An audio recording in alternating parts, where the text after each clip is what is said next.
Hello guys, welcome back to my channel HK Official, and yes, today this is very important video to all of you guys because FDS a complete Maha revision we are going to see in this particular video. I am going to cover all the topics of Unit 1 and Unit 2 as your revision, and also we are going to see the previous year question papers. ठीक है, तो 2023 के ये मैंने 2 papers रखे हुए हैं. We are going to see that. Okay, and जो मतलब एक्सपेक्टेड क्वेश्चंस हैं, जिस टाइप की लाइक ट्रेंड चल रहा है क्वेश्चंस का, all of the things we are going to discuss in this particular video. Okay, तो चलिए जल्दी से स्टार्ट कर लेते हैं. If you are a student of computer engineering और AIDS, this video is for you. And now let's start. This is your paper of October 2023. ठीक है, लास्ट ईयर का पेपर है ये. तो देखो, सबसे ज्यादा इंपॉर्टेंट जो कि मैं आपको यूनिट पढ़ाते वक्त भी बोल रही थी, क्या?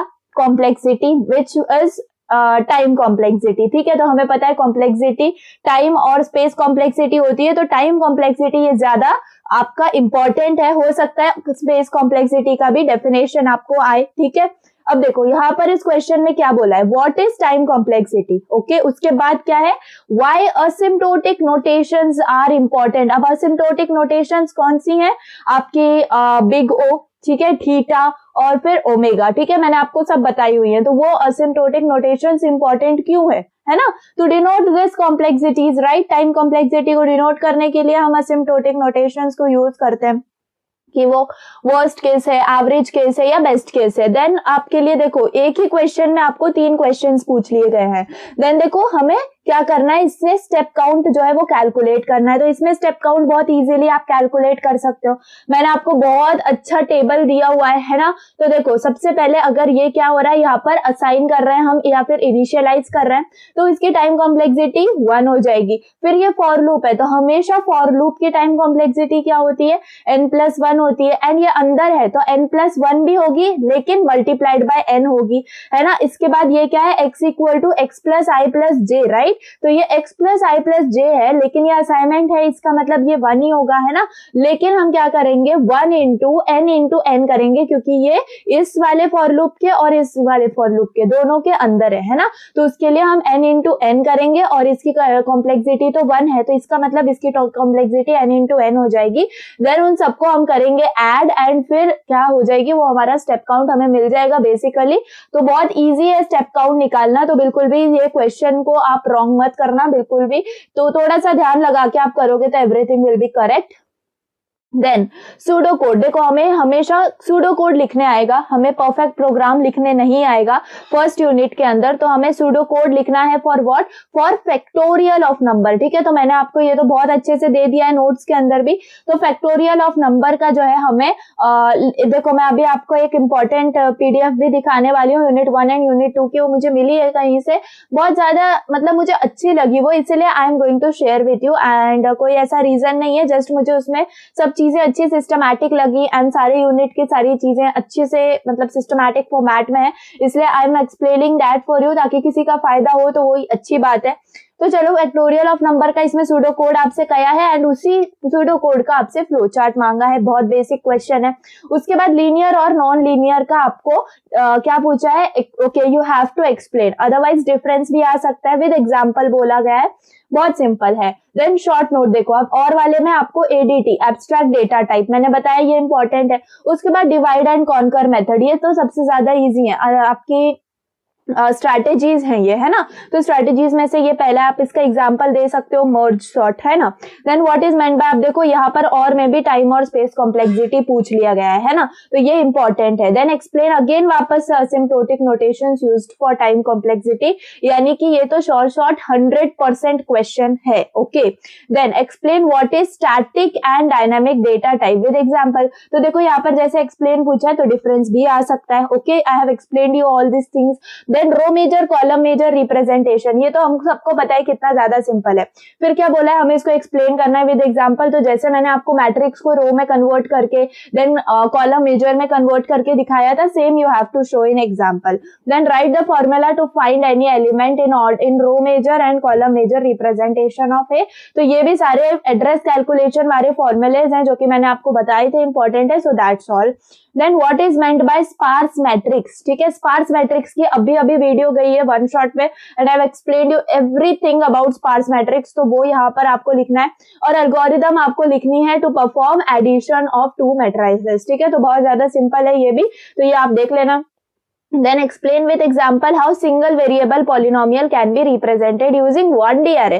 तो 1D array तो बहुत ज्यादा सिंपल है, हमें पता है कि इंडेक्स ही है डायरेक्टली एंड उसके अंदर हम क्या करते हैं, कोएफिशिएंट्स रख रहे होते हैं। इंडेक्स किसका काम करते हैं, तो एक्सपोनेंट का काम कर रहे होते हैं। मैंने बहुत अच्छे से इसको भी एक्सप्लेन किया है एंड इसके एडवांटेज और डिसएडवांटेजेस आपको लिखने होते हैं। ओके, तो ये हो गया इसका क्वेश्चन। तो यूनिट 2 में और मैं देखो कौन सा क्वेश्चन है, तो difference between simple and fast transpose. तो मैंने बताया है आपको डिफरेंस भी सिंपल ट्रांसपोज का, फास्ट ट्रांसपोज के हमने एल्गोरिदम्स भी देखे हुए हैं, ठीक है। Sparse matrix, write an algorithm to find simple transpose. देखो अब सिंपल ट्रांसपोज का तो एल्गोरिदम भी बहुत सिंपल है, अगर फास्ट ट्रांसपोज है तो उसका भी मैंने बहुत अच्छी ट्रिक से आपको एक्सप्लेन किया हुआ है, you can do that also very simply. अगर एल्गोरिदम फास्ट ट्रांसपोज की भी आ गई है तो you can do that, okay.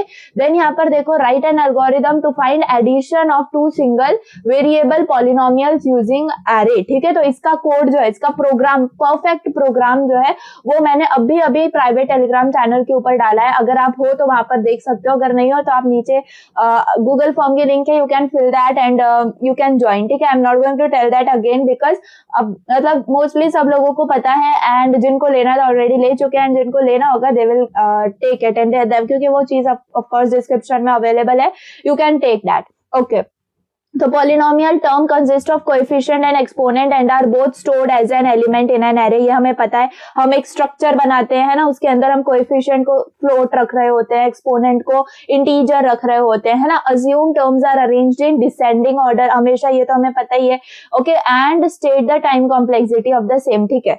तो ये भी हमारा पॉलिनोमियल के ऊपर क्वेश्चन है एंड देन यहाँ पर हमें ड्रॉ एंड एक्सप्लेन करने बोला है 2D एरे और 3D एरे को, ठीक है। तो ठीक है, 2D एरे भी हम बना सकते हैं। बेसिकली हम क्या बना रहे होंगे, हम देखो इसका भी हम एग्जांपल देखेंगे। तो आई होप कि ये जो PYQ है ये आपको क्लियर है, ठीक है। सेकंड PYQ देख लेते हैं। अब आपको क्वेश्चंस के आइडिया आ जाएंगे तो हम सॉल्यूशंस देखेंगे तो सब कुछ आपको क्लियर हो जाएगा, ठीक है। देन यहाँ पर डिफाइन करने बोला है हमें डेटा स्ट्रक्चर्स को, ADT को, एल्गोरिदम को और फ्लो चार्ट को। तो ये तो बेसिकली हम सब कर सकते हैं। फिर फ्रीक्वेंसी काउंट, अब देखना ये फ्रीक्वेंसी काउंट और स्टेप काउंट में बिल्कुल भी कंफ्यूज मत होना, दोनों भी सेम ही है, ओके। फ्रीक्वेंसी काउंट इंपॉर्टेंट क्यों है in analysis of algorithm, because वो टाइम कॉम्प्लेक्सिटी हमें बता रहा होता है ना। Write an algorithm to compute sum of the digits in of a given number, justify that your algorithm satisfies all the characteristics of algorithm, ठीक है। Simple algorithm हमें सम कैलकुलेट करने की लिखनी है।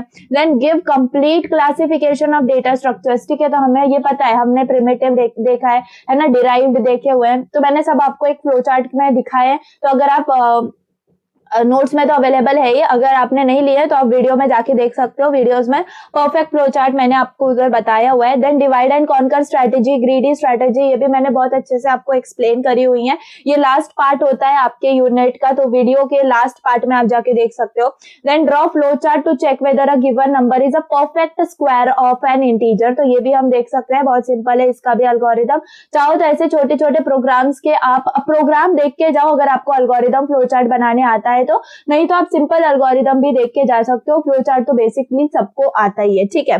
देन देखो आपका सेकेंड यूनिट से advantages disadvantages of sequential organization. तो सिक्वेंशियल ऑर्गेनाइजेशन कुछ नहीं है, हमारा एलिमेंट्स कैसे होते हैं, लीनियर या सीक्वेंस फॉर्मेट के अंदर प्रेजेंट होते हैं।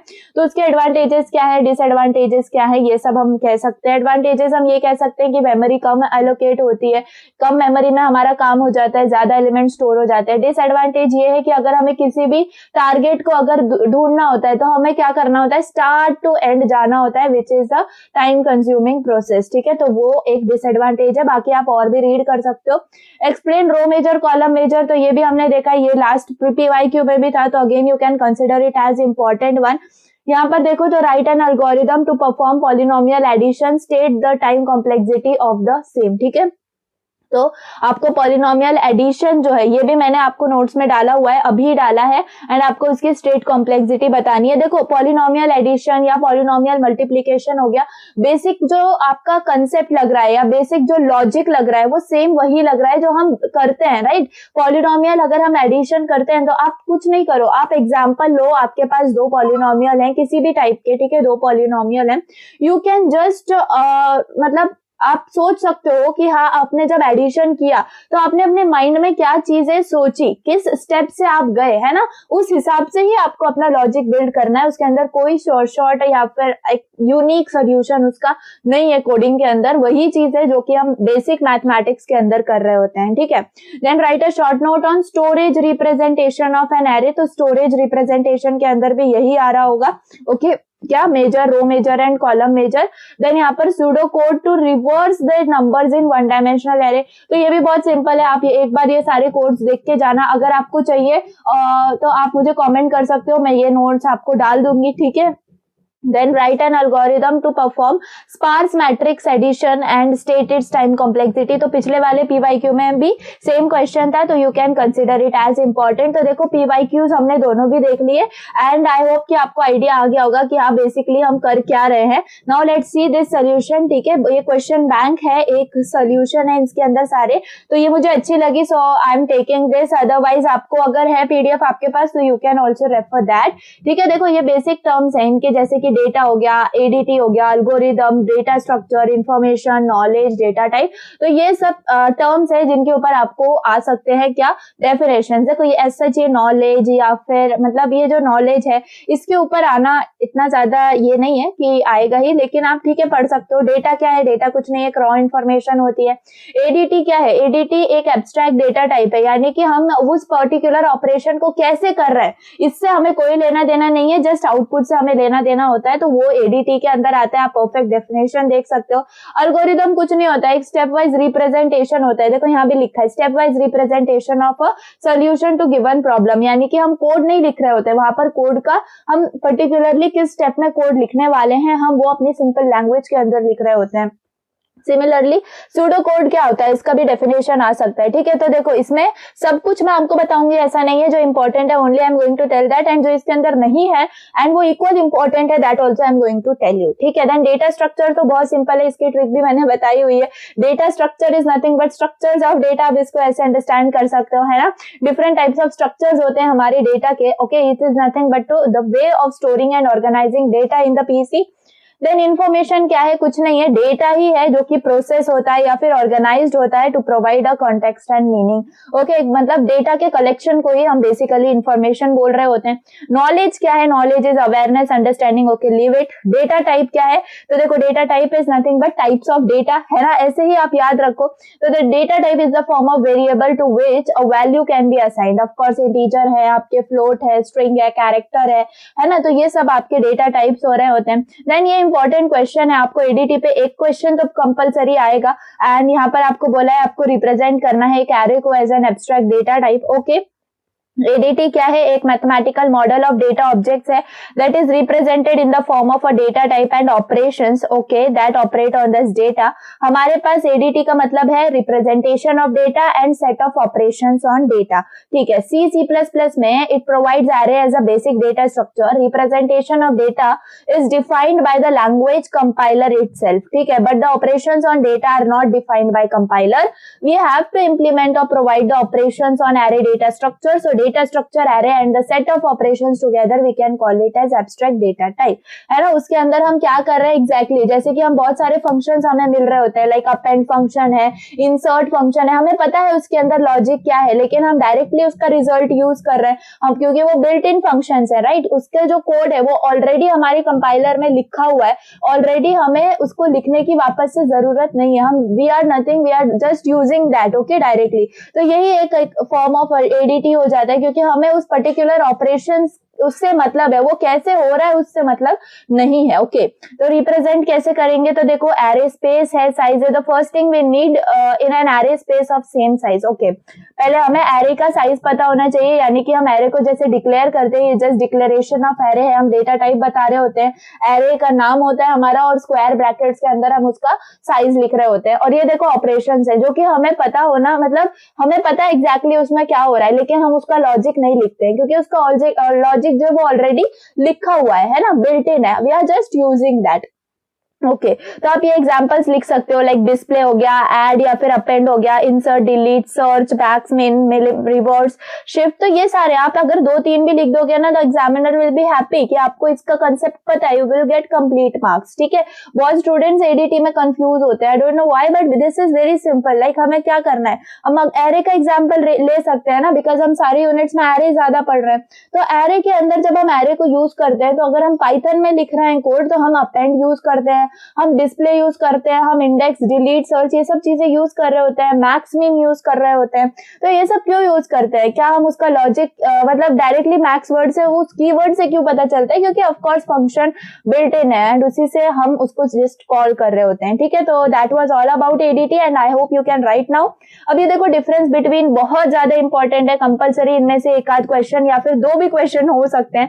ठीक है, आपको क्या है, ये देखो एक्सप्लेन करने में भी आता है और ये आपके डिफरेंस में भी आता है। तो अगर आप डिफरेंस पढ़ लेते हो तो most of the stuff of your explanation is already prepared. ठीक है, तो पहले तो आपका सबसे पहले इंपॉर्टेंट है linear and non linear data structure. तो यहाँ पर आप देख सकते हो उसके अंदर का डिफरेंस ये है। In a linear data structure, देखो ये सब मैंने आपको पढ़ाया हुआ है, right. If you have seen my one shots, if you have seen my videos, everything will be very clear to all of you guys. ठीक है, तो अगर आप डायरेक्टली इसी वीडियो पे जंप हुए हो तो दिस विल नॉट वर्क, आपको हर पार्ट देखना होगा आपने, नहीं तो वन शॉट देख लो मेरा जाके कंप्लीटली। मैंने बहुत अच्छे पार्ट्स में बहुत मेहनत से सारी वीडियोस बनाई हुई हैं। You can definitely go there and first learn. अभी भी आपके पास टाइम है। We engineers we always learn one night ठीक है बिफोर, तो आप प्लीज उसको फॉलो कर सकते हो। नहीं तो अगर आपने पहले से पढ़ रखा है तो वेल एंड गुड ना, अगर आपको पहले से प्रोग्रामिंग की थोड़ी बहुत नॉलेज है then well and good, you don't have to make some like कि ये बहुत ज्यादा हार्ड है, नथिंग लाइक दैट। जस्ट हाँ थोड़ी सी थ्योरी है हमारे यूनिट 1 में,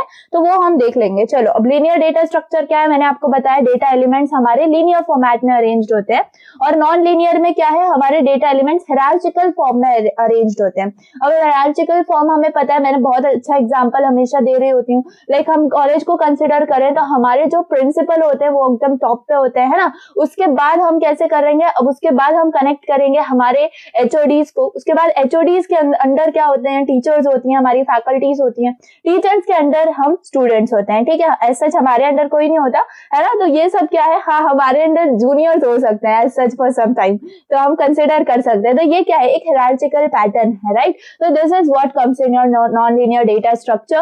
देन लीनियर डेटा स्ट्रक्चर आपका सिंगल लेवल होता है डेफिनेटली, और ये जो होता है नॉन लीनियर, ये मल्टीपल लेवल्स होते हैं। ठीक है, it's implemented is easy in comparison. Of course linear है तो वो इजी है in comparison with non linear, and ये थोड़ा सा कॉम्प्लेक्स है। तो देखो कितने इजी आपके पॉइंट्स बन रहे हैं ना, तो आप ऐसे ही लिखना। देखो लीनियर डेटा स्ट्रक्चर में data elements can be traversed in single run only. Of course अगर ये देखो अगर ये सिंगल लेवल में प्रेजेंट है तो ट्रैवर्स भी हम सिंगल रन में ही करेंगे, यहाँ पर आपका ट्रैवर्स नहीं हो सकता सिंगल रन के अंदर। ओके, सबसे ज्यादा इंपॉर्टेंट एग्जांपल्स। ठीक है, तो लीनियर में आपका एरे आ जाता है, स्टैक क्यू आ जाता है, लिंक लिस्ट आ जाता है। ठीक है, देन आपके एग्जांपल्स यहाँ पर आ जाते हैं ट्रीज एंड ग्राफ्स। ठीक है, हमने ट्रीज ग्राफ्स अगर आपने डीएम में पढ़ लिया हो, आपके एनसेम का सिलेबस अगर शुरू हो गया होगा तो आपको पता होगा ट्रीज ग्राफ्स बेसिकली क्या होता है। नहीं तो अभी तक सिर्फ एग्जांपल्स याद रखो, and yes examples you have to put in very compulsory. Then यहाँ पर देखो linear data structure are useful for simple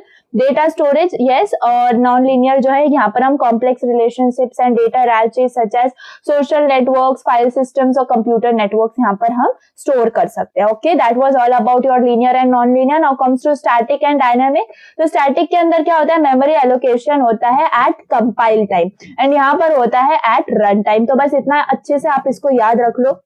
यहाँ पर स्टैटिक के अंदर देखो साइज जो होता है वो फिक्स होता है, ये तो हमें स्टैटिक वर्ड से ही पता चल रहा है ना। और डायनामिक के अंदर हम क्या कर सकते हैं, रन टाइम में साइज को मॉडिफाई कर सकते हैं। ओके, देन यहाँ पर देखो मेमोरी यूटिलाइजेशन में भी इनएफिशिएंट। ऑफ कोर्स अगर हमने बड़ा साइज का सपोज 10 साइज का data structure, static data structure बना दिया है, अगर सपोज उसमें 5 ही एलिमेंट्स प्रेजेंट है तो वो आगे के जो 5 है वो एम्प्टी है, दैट मीन्स वो मतलब बिना फालतू में वो स्पेस ले रहे हैं, है ना। तो इसीलिए वो क्या हो जाता है, वो यूटिलाइजेशन इनएफिशिएंट हो जाता है, लेकिन डायनामिक में ऐसा नहीं होता, जितनी आप मेमोरी दोगे उतना ही यूज होगा, है ना, उतना ही फॉर्मेट में होता है एंड अनयूज्ड कोई भी आपका नहीं रहता है। एक्सेस टाइम जो है वो फास्टर है, किसका, स्टैटिक डेटा का, क्योंकि वो फिक्स्ड है ना, ये फिक्स्ड नहीं है, इसीलिए इसका थोड़ा सा एक्सेस टाइम जो है वो स्लोअर है, क्योंकि देखो इंडेक्सिंग पॉइंटर वगैरह का यहाँ पर यूजेज होता है। देन एग्जांपल से आप इसके याद रखो, array, stacks, queues, trees, okay, and यहाँ पर आप लिंक लिस्ट या ट्रीज, हैश टेबल्स को याद रख सकते हो। I hope this is very clear. Now persistent data structure and ephemeral data structure, तो ये भी इंपॉर्टेंट है।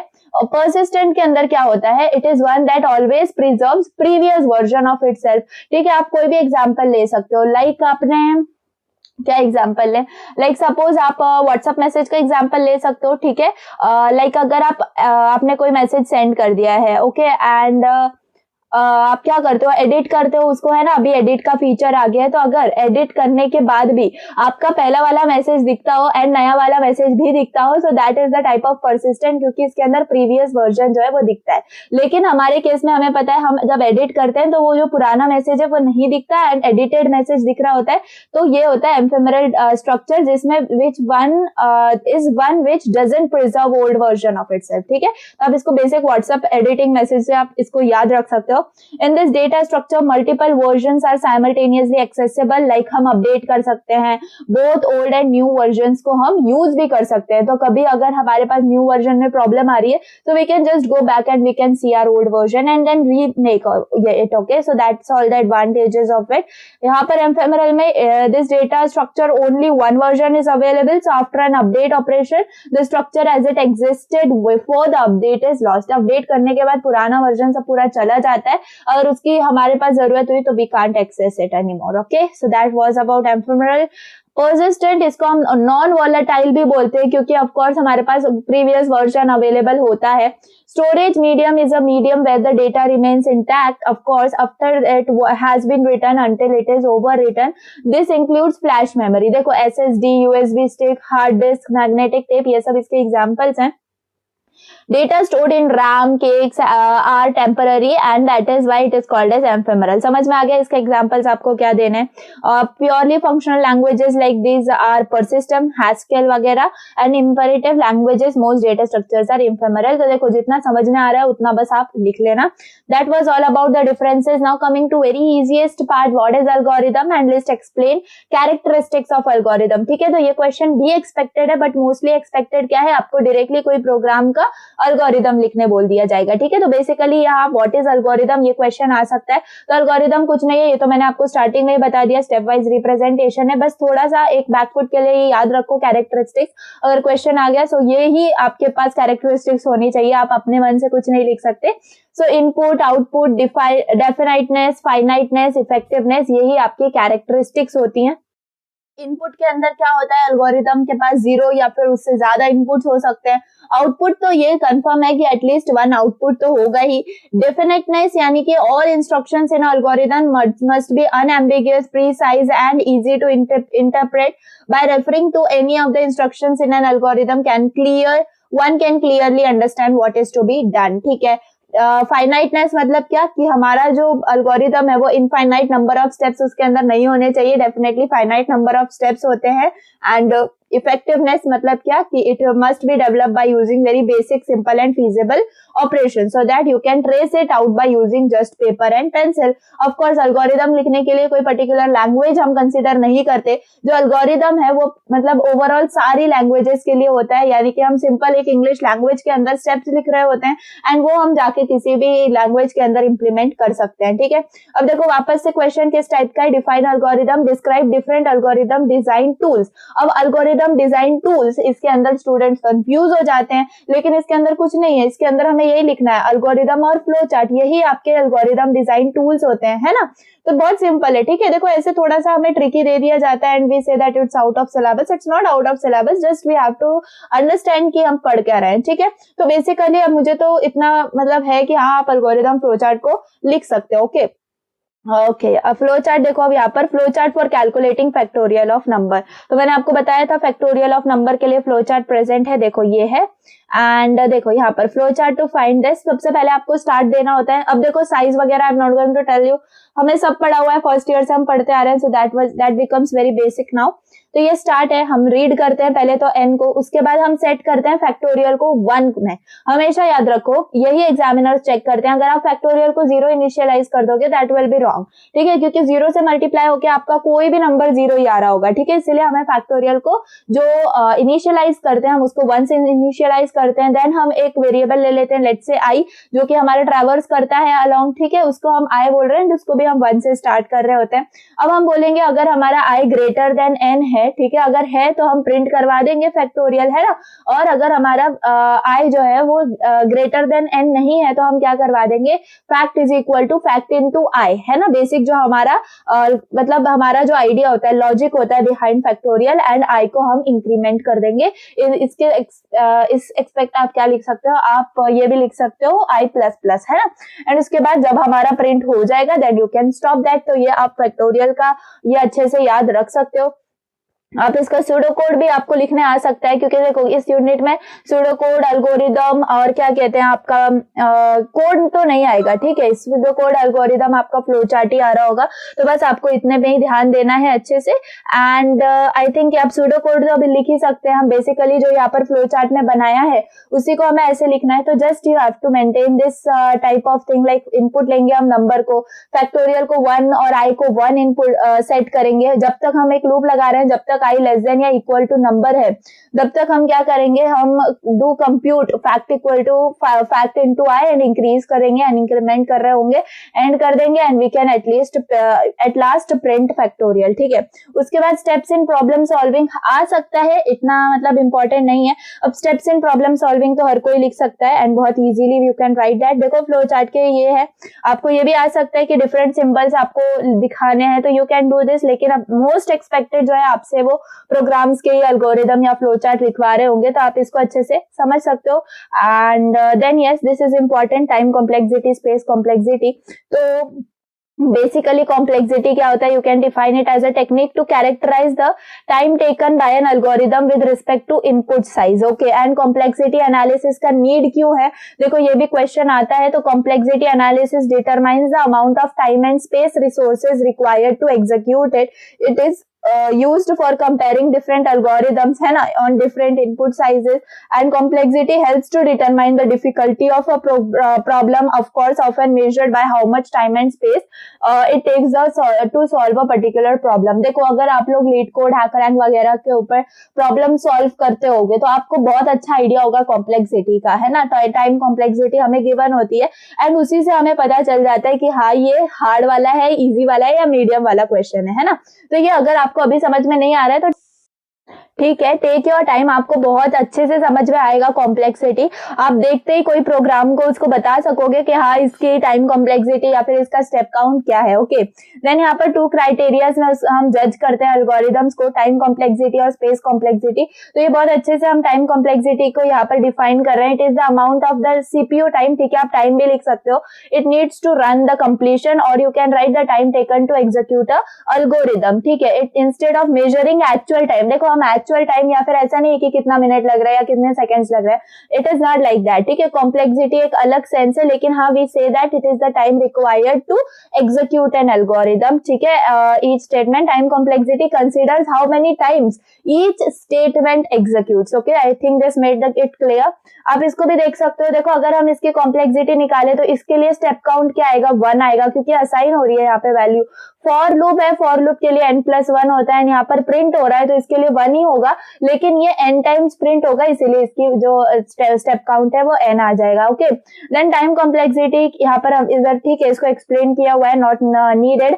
स्पेस कॉम्प्लेक्सिटी को आप अच्छे से डिफाइन कर सकते हो, like it is an algorithm of an algorithm is the amount of memory it needs to run, ठीक है। तो अभी इधर स्पेस और उधर टाइम से हम इसको अच्छे से लिख सकते हैं। And this both plays a crucial role in determining the efficiency of an algorithm, ठीक है। To find space complexity, it is enough to calculate the space occupied by the variables used in an algorithm or program. ठीक है, तो आप चाहो तो ये programs दिखाओ, otherwise no need. Okay, no need, हमें सिर्फ एक्सप्लेन करने आएगा. You have to just explain it. Okay, हाँ. अब explain with the help of a step count. अब देखो स्टेप काउंट ही फ्रीक्वेंसी काउंट लिखा है. देखो मैंने इसीलिए आपको बताया कि कभी भी कंफ्यूज मत होना, frequency count step count same ही है. उसका मेथड हमें बताना है टू मेजर टाइम कॉम्प्लेक्सिटी. तो इससे अच्छा आपको क्या आता है, इससे आपको मतलब प्रोग्राम दिया गया होता है जैसे हमने क्वेश्चन पेपर में देखा अभी PYQ के अंदर, and we just have to write that. Okay, तो देखो यहाँ पर इन सबके लिखे हुए हैं, तो basically we can do that, and at last we have to total everything. Okay, और कॉम्प्लेक्सिटी क्या होती है, हमें कॉन्स्टेंट्स को निकाल देना है, एंड इसकी कॉम्प्लेक्सिटी एक्स सच क्या होगी, n होगी. ओके, सिर्फ n होगी, कॉन्स्टेंट्स को हम निग्लेक्ट कर रहे होते हैं. ये लीनियर सर्च एल्गोरिथम है, एग्जांपल गिवन है. वैसे हमें इसको लिखना नहीं है क्योंकि सर्चिंग सॉर्टिंग वाला पार्ट हमारा यूनिट 3 के अंदर है. ओके, चलो ये सब एक्सप्लेनेशन है. हाँ, इंपॉर्टेंट है. देखो अब यहाँ पर हमें असिम्प्टोटिक नोटेशन, जिसमें हमें बिग ओ, थीटा, ओमेगा, देखा ना, ये वाला क्वेश्चन हर पेपर में है, तो ये सब है. एंड प्लॉट वगैरह करने ऐसा नहीं आएगा आपको, जस्ट एक्सप्लेन करने आएगा.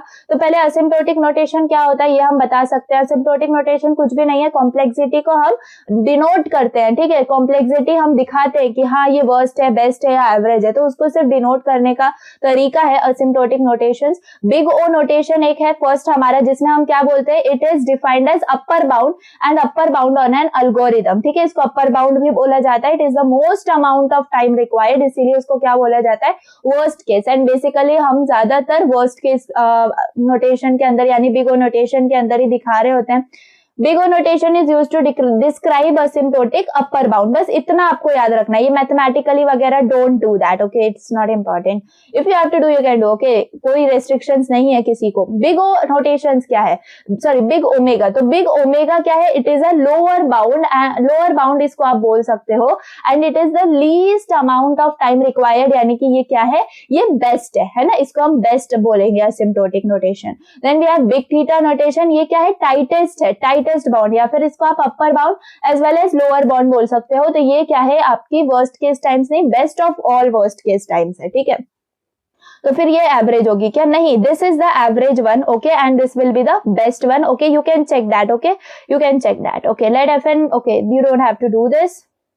इसके अंदर एवरेज कौन सी है, वी कैन सी. ओके, ये इन सबका डिफरेंस है. ओके, इन सबका डिफरेंस है. Yes, big theta is your average one. Okay, इसको आप याद रख लो.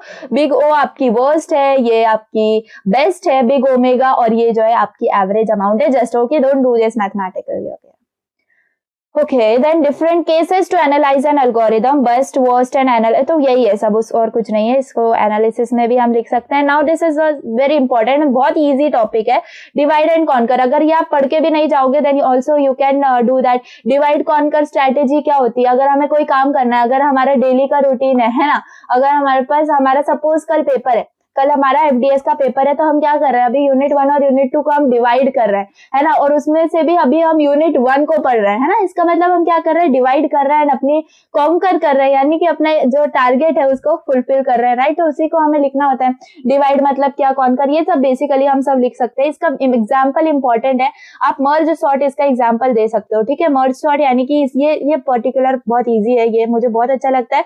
And you also can draw this in your paper. ठीक है, आपको एक एरे कंसिडर करना है. ठीक है, let's say this is an array. अब इसको आप हाफ में डिवाइड करोगे. अब हाफ में तो इसको 4 टाइम्स और इसको 3 टाइम्स, बिकॉज ये ऑड नंबर ऑफ एरे है ना, ऑड एलिमेंट्स है इसके अंदर. तो यहाँ पर देखो, अब इसको वापस से आप 2 में डिवाइड करोगे, एंड इसको आप किसमें, 1 और 2 में ही डिवाइड कर सकते हो.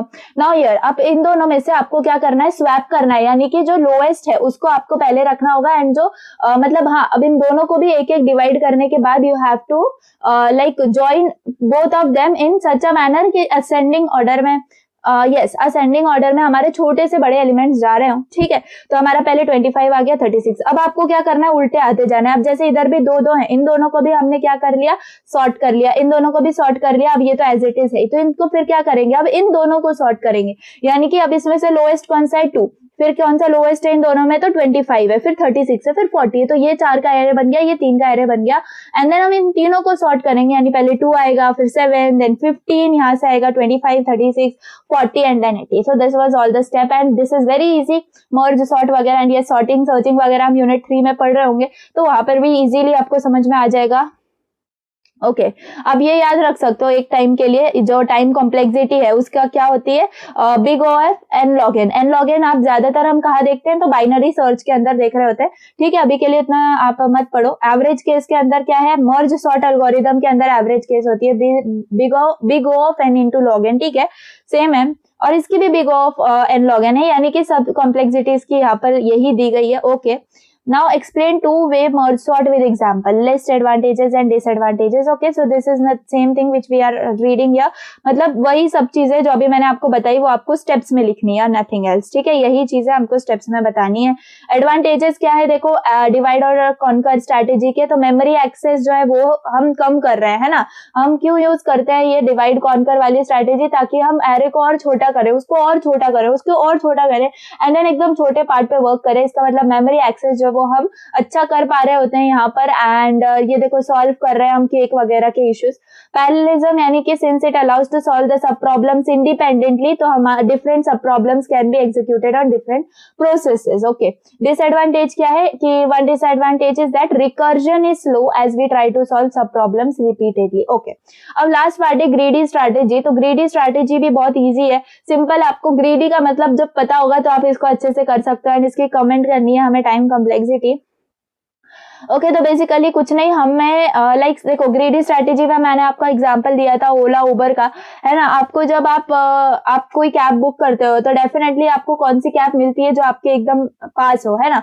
अगर आपसे कोई दूर है तो वो आपको नहीं दिखेगा। So that is the greedy strategy, we want the best one. Okay so that's all this here. And यहाँ पर आप उसकी एप्लीकेशन देख सकते हो टू फाइंड शॉर्टेस्ट डिस्टेंस। इसका एग्जाम्पल है डिजिक्स्ट्रास एल्गोरिदम, ठीक है। तो अगर आप ग्राफ जो है अगर आपने डीएम में पढ़ लिया होगा तो के अंदर है ये चीज क्या, डिजिक्स्ट्रास एल्गोरिदम, ठीक है। तो उसमें हम क्या करते हैं कि बेसिकली हमें कॉम्प्लेक्स मतलब दिया होता है एक सर्किट, उसमें से हमें उसका शॉर्टेस्ट पाथ निकालना होता है from particular point two particular point, ठीक है। तो वो ग्रीडी एल्गोरिदम के अंदर आ रहा होता है। So you can do that things over here.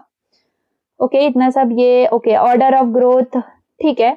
इसको आपको इतना याद रखने की जरूरत नहीं है, ये भी कुछ नहीं, ठीक है। Okay we are done with unit 1। Okay we are done with unit 1 and completely we have revised all other things. And I hope अगर आपने इतना कर लिया ना तो definitely you are going to score very good marks in unit 1, क्योंकि unit 1 बहुत ज्यादा सिंपल है। नाउ लेट्स सी यूनिट 2, ठीक है। सेम चीज देखेंगे यूनिट 2 के अंदर भी। And we can wind up this session and this will be very good session for all of the students who have revised, और जिनको पढ़ना है, जिन्होंने स्टार्ट किया, everyone. So this is very simple, ठीक है।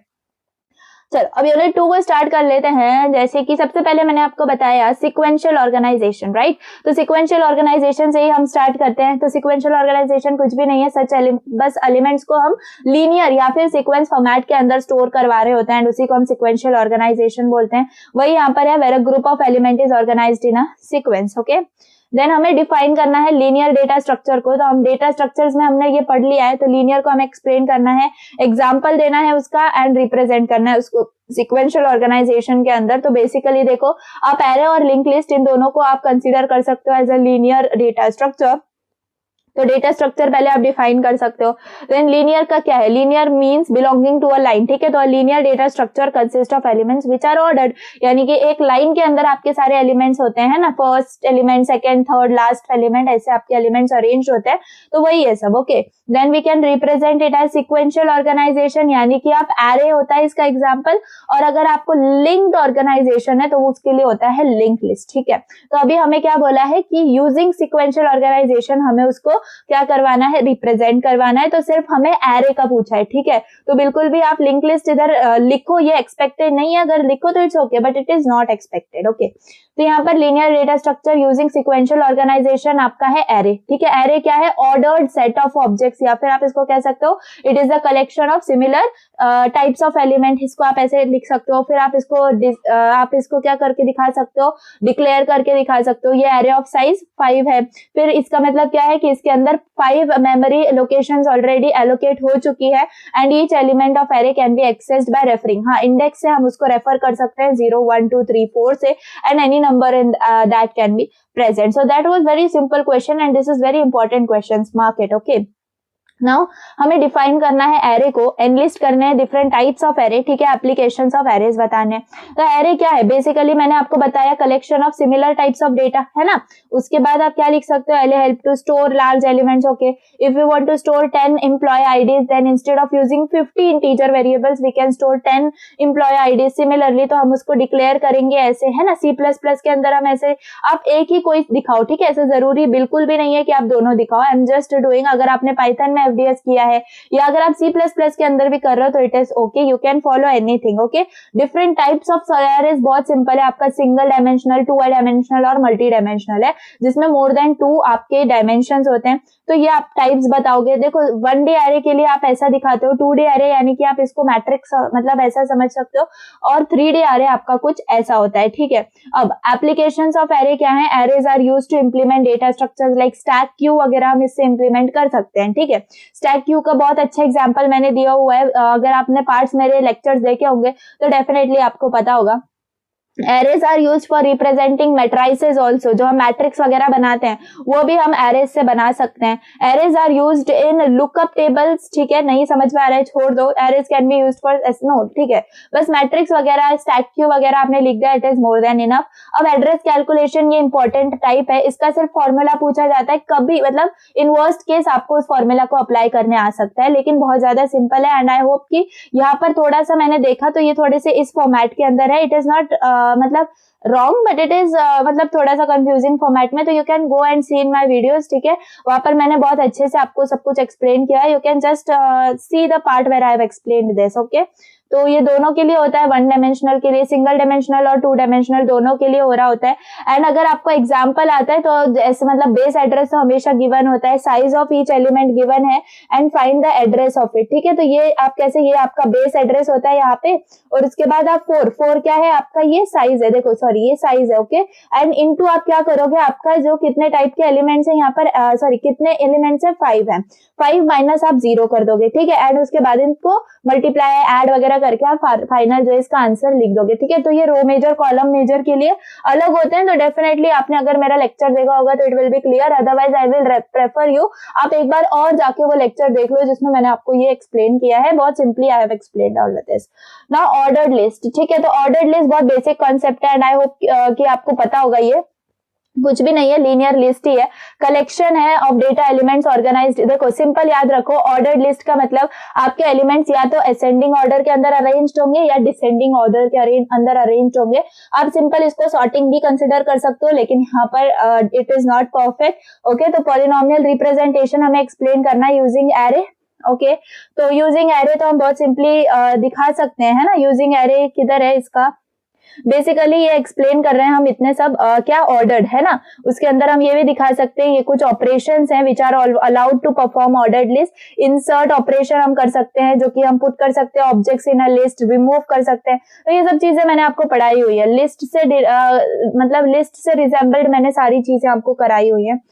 फिर पॉलिनोमियल रिप्रेजेंटेशन करना है हमें यूजिंग एरेज, तो ये सबसे बेसिक है। एरे से रिप्रेजेंटेशन आ गया मतलब आप लकी हो बहुत ज्यादा, क्योंकि पॉलिनोमियल अगर इवैल्यूएशन आ गया या एडिशन मल्टीप्लिकेशन का एल्गोरिदम आ गया तो वो थोड़ा सा टफ एंड पे जा रहा होता है, लेकिन ये बहुत ज्यादा सिंपल है। मैं तो प्रे करूंगी यही वाला क्वेश्चन आ जाए, पॉलिनोमियल रिप्रेजेंटेशन यूजिंग एरेज वाला। क्यों, क्योंकि देखो सिंपल हमें पता होता है कि हम ऐसे डिनोट करते हैं क्या, हमारा पॉलिनोमियल, ओके। तो इसके पास कुछ कोएफिशिएंट हो रहा होता है, उसका अपना कोई एक्सपोनेंट हो रहा होता है। अभी अगर हमें इसको एरे में रिप्रेजेंट करना है तो एरे के अंदर हमें एक्सपोनेंट की टेंशन लेने की जरूरत नहीं है। क्यों नहीं है, क्योंकि एक्सपोनेंट हमें पता है कि डिसेंडिंग ऑर्डर के अंदर होते हैं। तो अगर डिसेंडिंग ऑर्डर के अंदर है तो पर्टिकुलर हम उसी इंडेक्स पे जाके उस कोएफिशिएंट को स्टोर कर देंगे।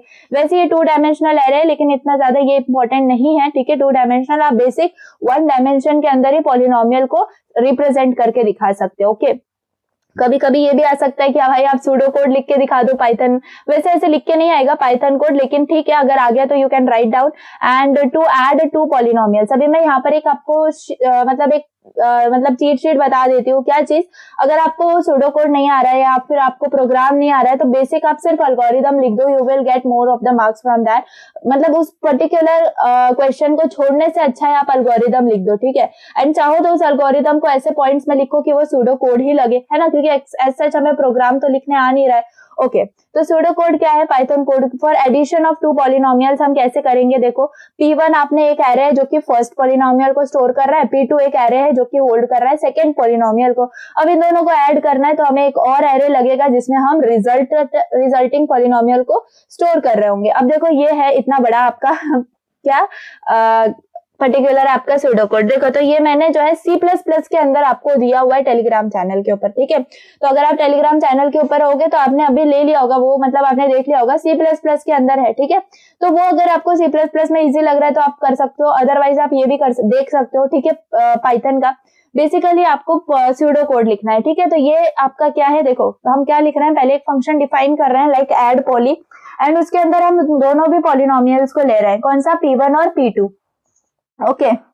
अब आए हमारा एक हमने ले लिया काउंटर जो कि index for representing index for current term, ठीक है। पॉली 1 को हम इसको रिप्रेजेंट कर रहे हैं, ओके। फिर CF है, इसका क्या है देखेंगे आगे चल के। J0 है counter for representing index for current, ठीक है। ये पॉली 2 आएगा I think so, yes it will come as poly 2 क्योंकि ये J0 है ना।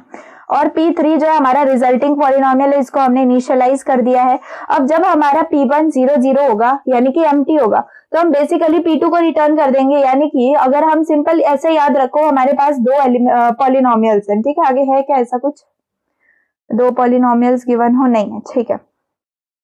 दो पॉलिनोमियल्स गिवन होंगे तो अगर हमारे पास एक ही पॉलिनोमियल है, दूसरे पॉलिनोमियल में कुछ है ही नहीं, तो दोनों को ऐड करके तो मतलब पहला वाला ही आ रहा होगा, तो बस वैसे ही इसका यहाँ पे है। और यहाँ पर अगर P2 है एम्प्टी तो P1 हमारा आ जाएगा आंसर, ओके। अब यहाँ पर हमें चेक करना है, अगर हमारा I less then length of P1 है, J लेस देन P2 है, ओके। तो हम बेसिकली क्या करेंगे, हम दोनों को P1 I+1 और P2 J+1 इन दोनों को इक्वेट करेंगे, एंड देन हमारा जो CF होगा उसके अंदर हम P1 of I plus P2 of J कर रहे होंगे, यानी कि बेसिकली कोएफिशिएंट्स को ऐड कर रहे होंगे।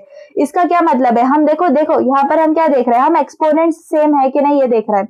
हम बेसिकली क्या करते हैं पॉलिनोमियल के अंदर, हम ये देखते हैं ना एक्सपोनेंट सेम होगा तभी जाके कोएफिशिएंट्स को ऐड कर रहे होते हैं ना, ऐसे ही तो किसी को भी नहीं कर देते, राइट। तो इसीलिए एक्सपोनेंट्स यहाँ पर हम चेक कर रहे हैं, ये P1 क्या है एक्सपोनेंट है आपका। तो अगर हमारा P1 और ये P2 के दोनों के एक्सपोनेंट अगर सेम आ गए, ठीक है, यानी कि रेज टू द पावर जो है वो सेम आ गए, तो हम कोएफिशिएंट्स को ऐड कर देंगे और फिर हम जो हमारे P3 है उसके अंदर इसको अपेंड कर देंगे। देखो ये CF कुछ भी नहीं है, इसको हमने एज अ पॉइंट एक मतलब वेरिएबल ले लिया जिसके अंदर हम कोएफिशिएंट्स को जो है ना ऐड करके रखेंगे, ठीक है। It is nothing but coefficient. अब हम क्या करेंगे, उसको ऐड कर देंगे, अपेंड करना यानी कि ऐड कर देना, ठीक है, आपके P3 के अंदर, P3 एरे के अंदर। उसके बाद सेम हम अपेंड करेंगे I+1 को, यानी कि पुट एक्सपोनेंट। अब यानी कि हम यहाँ पर क्या कर रहे थे, कोएफिशिएंट कर रहे थे, यानी CF किया। उसके बाद हम करेंगे एक्सपोनेंट को, है ना, दोनों को भी ऐड करना है हमें अपने एरे के अंदर रिजल्टेंट। तो बस यहाँ पर हमने कोएफिशिएंट को अपेंड किया, यहाँ पर हमने एक्सपोनेंट को अपेंड किया, उसके बाद हमने इंक्रीमेंट कर दिया हमारे I और J को। समझ में आ गया, बेसिक था, बहुत सिंपल था। अब हमारी कंडीशन क्या है, if P1 of I+1 is greater than P2, यानी कि हमारा जो पहले वाला पोलिनोमियल का अब जो हम देख रहे हैं क्या एक्सपोनेंट, वो ग्रेटर है देन P2, यानी कि इस केस में हम ऐड कर सकते हैं या नहीं कर सकते। इसका मतलब कि उसको हमें वो जो ग्रेटर वाला है ना उसको हमें डायरेक्टली P3 में अपेंड कर देना है, ठीक है। ये कंडीशन तभी ट्रू हो सकती है जब हमारा जो एरे है या फिर दोनों पॉलिनोमियल्स हैं वो किस फॉर्म में है, डिसेंडिंग फॉर्मेट के अंदर है, तभी ये जो है ना ट्रू होगा, ठीक है। तो इसीलिए ये कंडीशन हम पहले ही डिक्लेयर कर देते हैं। उसके बाद यहाँ पर हमने क्या कर दिया, कोएफिशिएंट, और यहाँ पर कर दिया एक्सपोनेंट। कितना सिंपल है, एंड सिंपल। अब यहाँ पर क्या था, हमारा I ही हुआ ना, I ही हमने यहाँ पर ऐड किया है, तो इसका मतलब I का ही काम हुआ है, इसीलिए हम इंक्रीमेंट सिर्फ I को करेंगे, J को नहीं करेंगे, ठीक है। J को क्यों नहीं करेंगे, क्योंकि J को अब हम एज इट इज रखेंगे नेक्स्ट के अंदर। क्यों, क्योंकि हमें उसको हमें कुछ किया नहीं है ना, इसलिए अब हम उसको आगे वाले से कंपेयर करेंगे, ठीक है। अब दूसरी कंडीशन ये है कि अगर हमारा P मतलब जो दूसरा पॉलिनोमियल है उसका एक्सपोनेंट अगर ग्रेटर हो गया तो क्या करेंगे, वही स्टेप करेंगे, यानी कि जो P2 J है उसको अपेंड करेंगे, उसके कोएफिशिएंट को और उसके एक्सपोनेंट को। और इस केस में अगर J ग्रेटर है तो सिर्फ J को ही इंक्रीमेंट करेंगे, क्योंकि हमने J की वैल्यू को ही यहाँ पर क्या किया, अपेंड किया है, I को नहीं किया है। समझ में आ गया, एंड एफ हमेशा लिखना।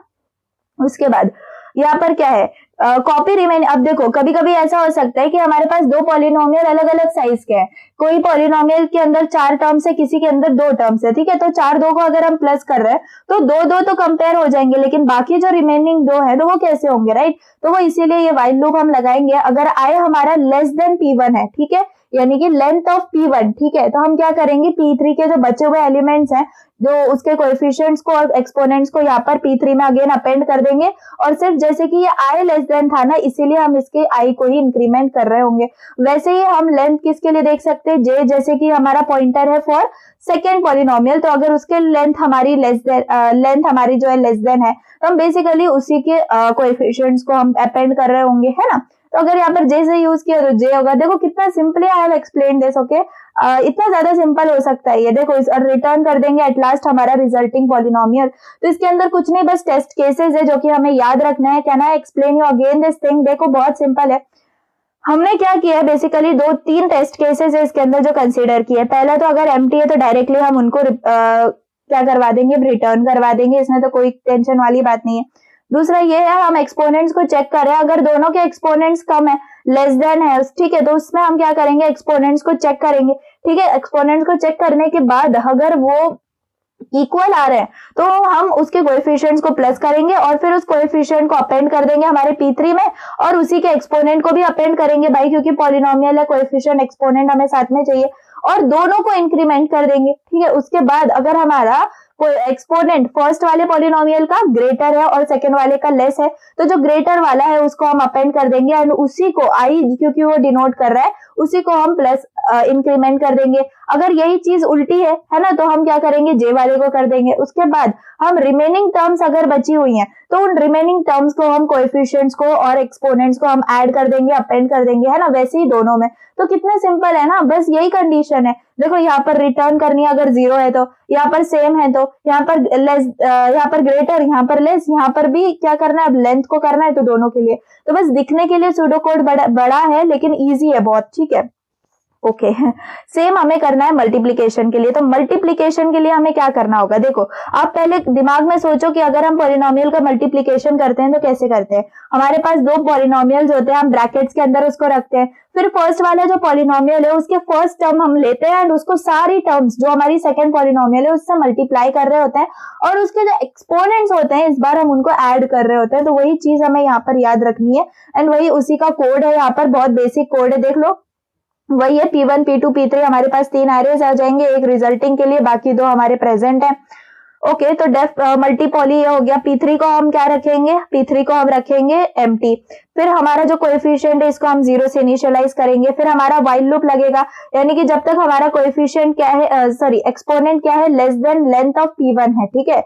यानी कि for every ith term in polynomial P1 हमारा जो ये C है, यानी कि एक एम्प्टी पॉलिनोमियल हम क्रिएट कर रहे हैं, क्योंकि हम क्या करेंगे इस वक्त स्वैपिंग वगैरह के चांसेस हैं यहाँ पे, आई थिंक, तो इसीलिए उसको यूज किया है। एंड इस वाइल के अंदर ये नेस्टेड वाइल है, ठीक है, जिसमें हम साइमल्टेनियसली किसको चेक कर रहे हैं, हमारे P2 को चेक कर रहे हैं, ठीक है। तो यहाँ पर हम किसको चेक कर रहे थे, यहाँ पर for every ith term of polynomial, और यहाँ पर मल्टीप्लाइंग ith टर्म, यानी कि देखो जैसे मैंने अभी बताया आपके दोनों भी ब्रैकेट्स होते हैं, राइट। तो पहला ही टर्म हम लेते हैं फर्स्ट पॉलिनोमियल का एंड उसको मल्टीप्लाई कर रहे होते हैं सारे के सारे टर्म्स से और P2 पॉलिनोमियल, है ना। तो वही यहाँ पर लगाना है हमें। कोएफिशिएंट में हम क्या करेंगे, हम P1 of i into P2 of j करेंगे, यानी कि कोएफिशिएंट्स को मल्टीप्लाई करेंगे और एक्सपोनेंट्स को ऐड कर रहे होंगे। कितना ज्यादा सिंपल है, देखो एक्सपोनेंट्स का ऐड करेंगे, बस इतना ही करना है उसमें, तो और भी ज्यादा सिंपल है। और सी डॉट अपेंड कर देंगे किसको, कोएफिशिएंट को, और सी डॉट अपेंड कर देंगे हमारे एक्सपोनेंट्स को। एंड यहाँ पर हम सिर्फ जे को क्या करेंगे, इंक्रीमेंट करेंगे। क्यों जे को, क्योंकि अभी हम इस लूप के अंदर है, ठीक है, यानी कि अभी सिर्फ हम P2 के अंदर क्या कर रहे हैं, मल्टीप्लाई कर रहे हैं हमारे एक एलिमेंट को। उसके बाद हमें दूसरे एलिमेंट पर ही जाना होगा, लेकिन हम P2 में ही है ना। जब तक P2 के सारे एलिमेंट्स कंप्लीट नहीं हो जाते तब तक हम एक ही फर्स्ट एलिमेंट, यानी कि हमारे P1 के फर्स्ट एलिमेंट से ही P2 के सारे एलिमेंट्स को मल्टीप्लाई कर रहे होंगे। तो ये जब एंड हो जाएगा व्हाइल 1, उसके बाद हम क्या करेंगे, दूसरे व्हाइल लूप के अंदर क्या कर देंगे, P3 में एड पॉली वाले हमारा फंक्शन जो है उसके अंदर ले लेंगे। एंड एड पॉली यानी कि एड पॉली जो हमारा फंक्शन था, ठीक है, पहले उसको कॉल करेंगे to final polynomial P3, add polynomial C to final polynomial P3, okay. And use previously return add function for this purpose, ठीक है, यानी कि ये जो प्रीवियसली रिटर्न ऐड फंक्शन है, I think this we are using add poly function. Okay, otherwise आप क्या consider कर सकते हो, ये जो सी है ना, इसको आप डायरेक्टली एक ऐसा, मतलब इसको डायरेक्टली आप इस सी एफ भी कंसीडर कर सकते हो, एंड देन एट लास्ट आप ये वाले व्हाइल लूप के लिए आई वाले को इंक्रीमेंट कर दोगे एंड उसको एंड कर दोगे, and at last you will return P3। बहुत ज्यादा सिंपल इसके भी सूडो कोड्स हैं, ठीक है। इसके अंदर आपको ऐसे जज नहीं किया जाएगा कि कहीं इंडेंटेशन गलत है या फिर कहीं पे ये, ठीक है, ये जो वाइल आपको दिखाने के लिए इसमें इंडेंटेशन लगेगी, लेकिन हाँ सूडो कोड में ये सब चेक नहीं किया जाता क्योंकि वो सब प्रोग्रामिंग में होता है ना, सूडो कोड के अंदर नहीं।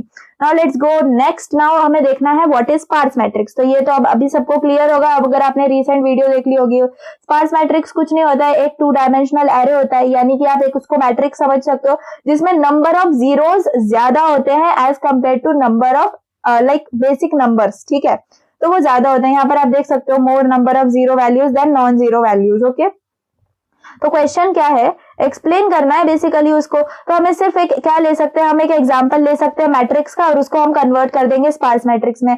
तो मैंने तो ये आपको एक्सप्लेन किया हुआ है, लाइक रोज कॉलम्स और वैल्यूज है आपकी। तो बेसिकली ये जो फर्स्ट है इसमें आप क्या करते हो, इधर रोज कितनी रोज है देखो 1 2 3 4 5, तो मेन सारी जितनी टोटल नंबर ऑफ रोज है वो इधर आ जाएंगी। फिर टोटल नंबर ऑफ कॉलम्स देखो 1 2 3 4 5 6 है, तो ये 6 आ गए। और वैल्यूज के अंदर जितनी number of non zero values है वो, तो यहाँ पर एक 9 है, 1 2 3 4 5 और 6 हो गए, तो यहाँ पर 6 वैल्यूज आ गई हो। ओके, अब नीचे से आपको क्या करना है, अब आपको लाइक देखो आपका पहले से आपको चलना है, यहाँ का आपका आप इधर इंडेक्सिंग लिख सकते हो 0 1 2 3 4, यहाँ पर भी लिख सकते हो। अब ये क्या है, 0th रो पे, और ये कौन सी वाली कॉलम है, तो 4th कॉलम के ऊपर आपका क्या प्रेजेंट है 9, तो 0 4 9 ऐसे आप लिखोगे।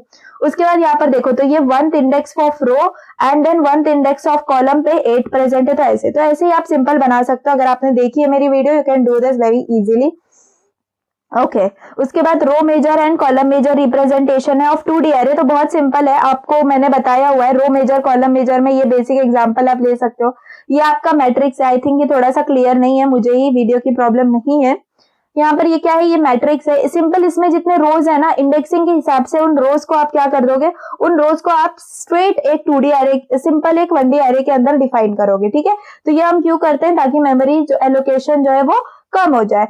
उसके बाद यहाँ पर देखो पर क्या किया है, ये जो कॉलम है, ये यानी कि ये जो कॉलम है 1 4 7 2 5 8 3 6 9, इनको फिर कॉलम वाइज लिखा है। तो ये हो जाते हैं रो मेजर और कॉलम मेजर, यानी कि रो के हिसाब से हम लिख रहे हैं या कॉलम के हिसाब से लिख रहे हैं। तो बेसिकली आपको ये दिखाना होगा। एंड अगर एड्रेस कैलकुलेशन भी पूछा है तो you can mention this thing, या फिर मैं आपको सजेस्ट करूंगी कि आप मेरी वीडियो से पढ़ना, यहाँ पर थोड़ा सा ये कंफ्यूजिंग लग सकता है आपको, ठीक है। तो जस्ट आप जाके वहां पर एड्रेस कैलकुलेशन देख सकते हो।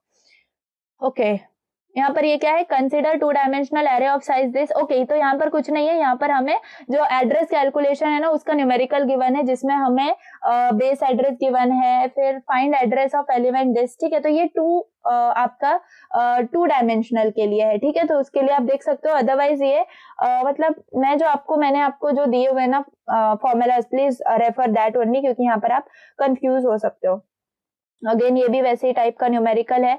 देन यहाँ पर आपको बोला है write a pseudo code to search element x from array and print output, ठीक है। तो ये क्या है, लीनियर सर्च का एग्जांपल है। बेसिकली ये सिंपल है, लीनियर सर्च में कुछ होता नहीं है। सिंपल हम क्या कर रहे होते हैं, हम पूरे एरेज में हर एक एरे पे हर एक एलिमेंट पर जाकर चेक करते हैं कि हमने जो टारगेट दिया है वही टारगेट ये है कि अगर है तो हम उसको लिख देते हैं फाउंड, अगर नहीं है तो लिख देते हैं नॉट फाउंड। लेकिन ये basically I don't think so expected है, क्योंकि ये 3rd यूनिट का मेन पार्ट है, सॉर्टिंग सर्चिंग वाला।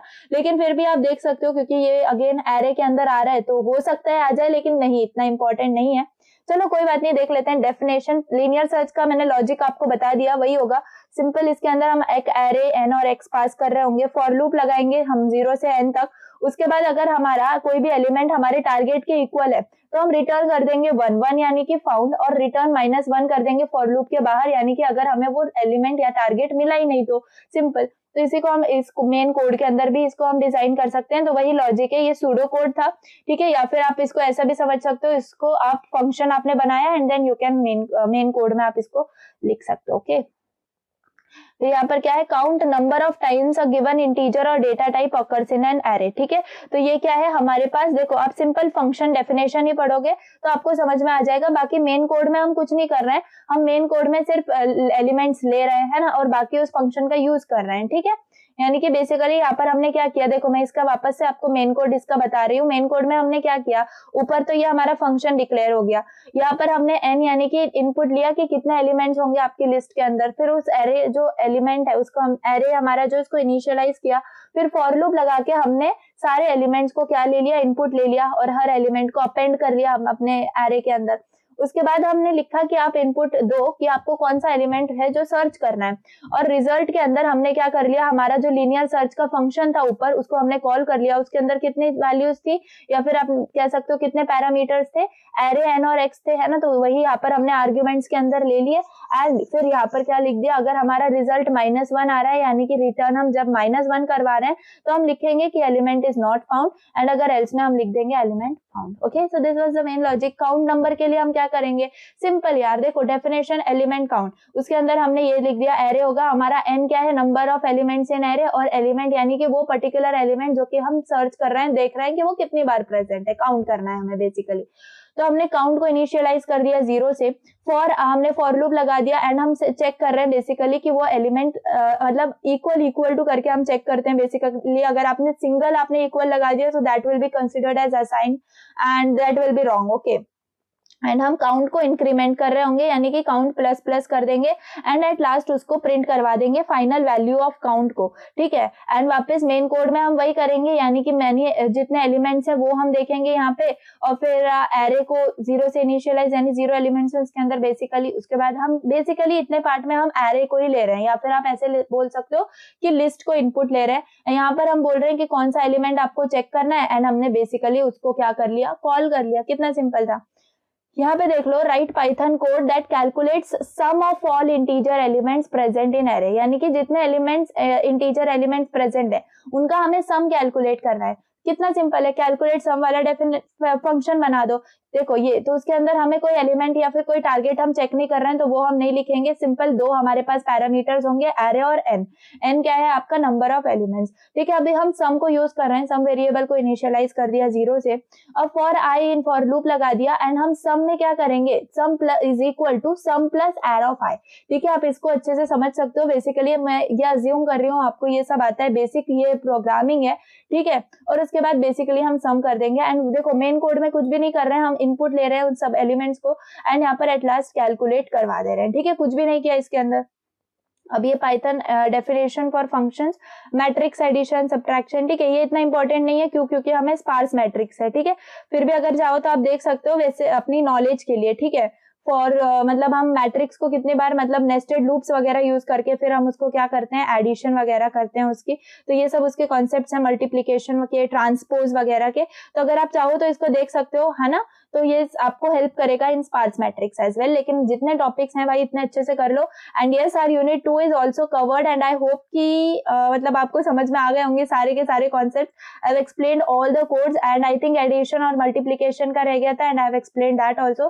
सो that's all for the day guys. आपने यूनिट 1 यूनिट 2 कर लिया कंप्लीट अपने एफडीएस का, एंड इससे बाहर कुछ नहीं आएगा। प्लीज आप मुझे कमेंट करके बताना जब आपका एफडीएस का पेपर हो जाए कि हाँ इसी में से पेपर आया था। ठीक है, I am expecting that comments in this particular video. So that's all. And आपको अगर कोई भी डाउट हो किसी भी चीज में, फर्स्ट ऑफ ऑल आप जाके मेरे लेक्चर्स में उस पर्टिकुलर टॉपिक को ढूंढ लेना। ठीक है, मैंने पार्ट्स में एक्सप्लेन किया है, एंड मैंने वन शॉट भी डाले, चाहे तो आप कोई भी वीडियोस में जाके देख सकते हो, सब कुछ अवेलेबल है। कोई भी टॉपिक मैंने स्किप नहीं किया है। ये आपको सिलेबस देख के समझ में, मतलब अब ये जो क्वेश्चंस है ना PYQs, इन्हें देख के आपको समझ में आ गया होगा। बेसिकली मैं आपको ये भी दिखा दूं कि हाँ मैंने जो पॉलिनोमियल का यहाँ पे बनाया था, एंड ये मैंने पुट किया है अभी नोट्स के अंदर।